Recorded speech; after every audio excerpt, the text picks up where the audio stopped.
Chega mais, torcida gloriosa! Estou aqui para o segundo plantão glorioso do dia para conversar, bater aquele papo com vocês ou desabafar.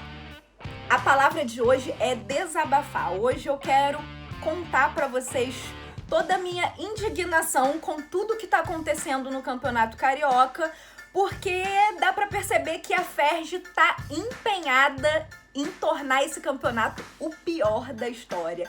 E eles estão conseguindo, galera, mas vou conversar com vocês mais sobre isso depois da vinheta.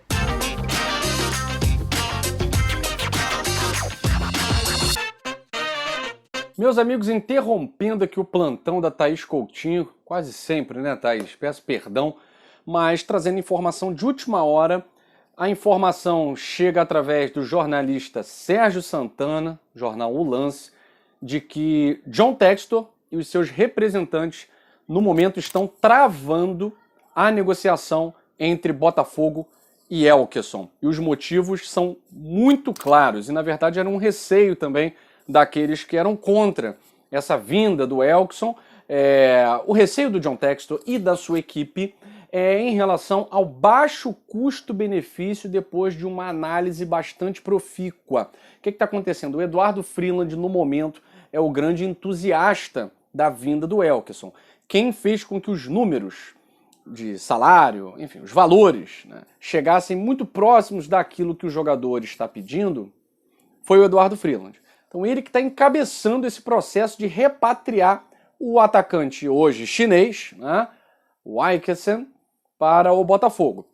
O que acontece? Apesar de o staff do Elkeson, o Elkeson e os dirigentes do Botafogo já terem se acertado quanto a essas questões, o dinheiro vem de onde? O dinheiro vem do John Textor, né? E a equipe, os que representam o John Textor, a gente já sabe quem são, né? Os dois que representam o John e o próprio John Textor, provavelmente, não estão enxergando nesses valores apresentados pelo Eduardo Freeland um custo-benefício favorável ao Botafogo. E aí pode ser diversos fatores, né? A questão da idade, uma análise dos últimos números do Elkeson talvez possa não ter agradado, uma temporada no futebol chinês, talvez eles não considerem o futebol chinês um futebol competitivo. Gente, isso aí parte de análise para análise, né? Se você pegar, por exemplo, o Hulk atuou no futebol chinês, veio para o Atlético Mineiro e arrebentou, né?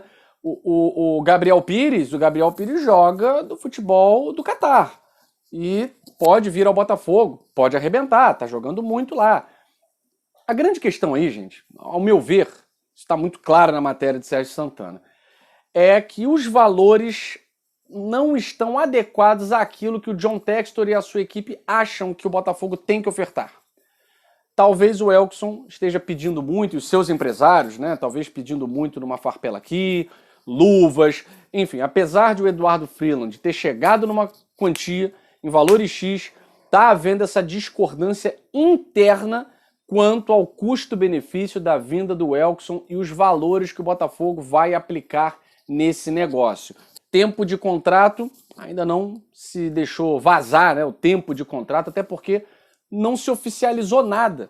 Tudo está no âmbito do verbal, né? Então, nesse momento, meus amigos, não quer dizer que o Elkeson vá para o Grêmio, não quer dizer que o Elkeson não venha para o Botafogo, não quer dizer que ele não volte para o Brasil, nada disso. No momento, as negociações estão travadas por desavenças internas quanto ao numerário oferecido ao jogador. Jogador e empresário, jogador e staff já aceitaram o que o Eduardo Freeland ofereceu. A desavença está sendo interna. 2 cenários. Na verdade, 3 cenários. Vamos lá.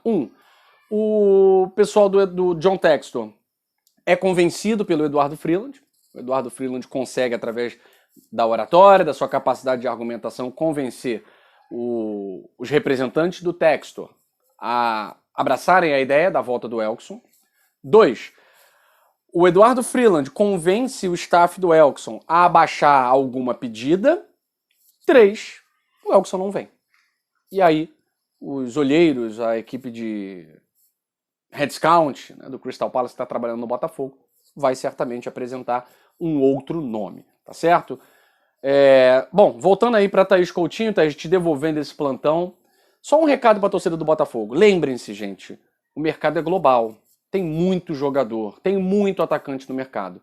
Não existem só aqueles jogadores que um dia jogaram no Botafogo. Vamos abrir a nossa mente. Se o Elkeson vier, torcer para arrebentar. Se não vier, torcer para vir um bem melhor e tá tudo bem. Certo? Thaís Coutinho, desculpa passar a palavra para você.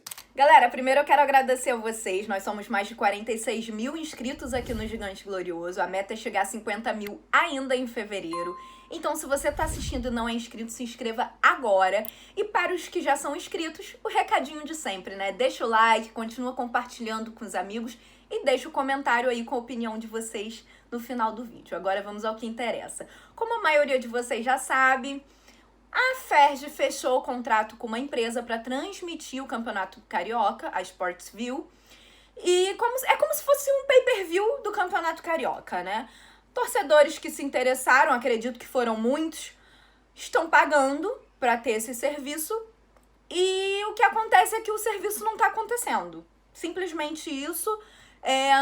Nos jogos do sábado, entre Flamengo e Volta Redonda. O erro já começou ali na escalação. Quando apareceu a escalação do Volta Redonda, o time aparece com 2 capitães. E o símbolo, ao invés de ser do Volta Redonda, era do Bangu. O que é o de menos, né? O torcedor tá pagando para ter as imagens do jogo. E isso também não aconteceu. Aos 34 minutos, a imagem foi congelada e só voltou no final do primeiro tempo. O primeiro tempo simplesmente já tinha acabado quando voltou a transmissão. No jogo do Vasco, a transmissão só iniciou aos 33 minutos do primeiro tempo, ou seja, o torcedor pagando para assistir o jogo do seu time e perde praticamente o primeiro tempo inteiro. A Ferg começa a jogar a culpa, obviamente, né, na fornecedora de imagem, né, na empresa que eles fecharam, só que eles têm que se responsabilizar também. Afinal, eles que foram atrás da empresa e fecharam o contrato, então eles que têm que marcar em cima para ver se o torcedor está recebendo o serviço adequado, o serviço que ele pagou para ter. E aí falaram que no caso do jogo do Flamengo foi um erro de fibra ótica, erro de internet. E no jogo do Vasco falaram que foi a Claronet que esqueceu de colocar no ar. Só que a Claronet já se defendeu, já disse que isso não é verdade e jogou a responsabilidade novamente para a empresa que transmite as imagens.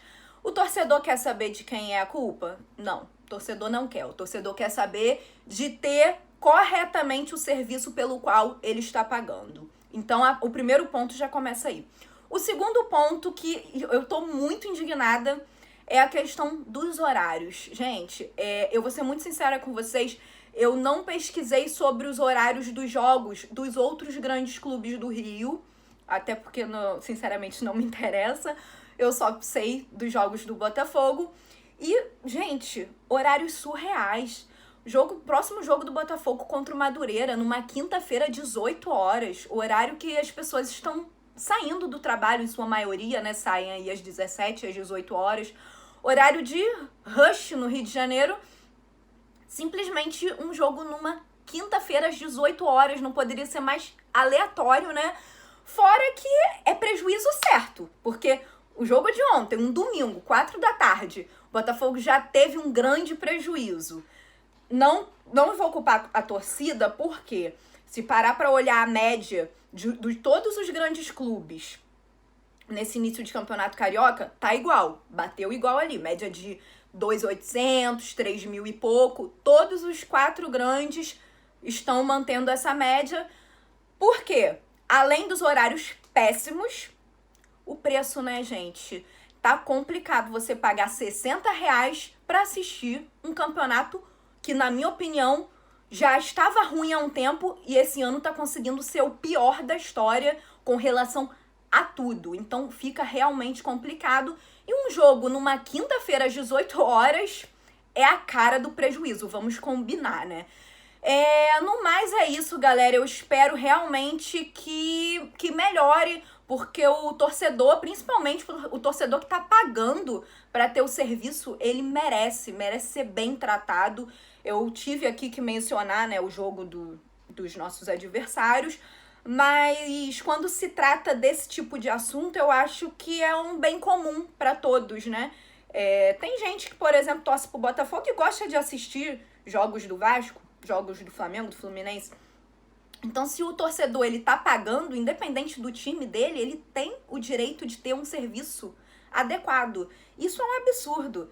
E a questão dos horários, gente, é surreal. Isso daí realmente é algo que não entra na minha cabeça. E se o objetivo da FERJ era ter um campeonato ruim, eles estão de parabéns porque eles estão conseguindo, viu? Fica aqui o meu desabafo a vocês, deixem aí nos comentários a opinião de vocês também, que eu vou ler cada um dos comentários, tá bom? Eu vou ficando por aqui, beijo no coração de todos e saudações alvinegras.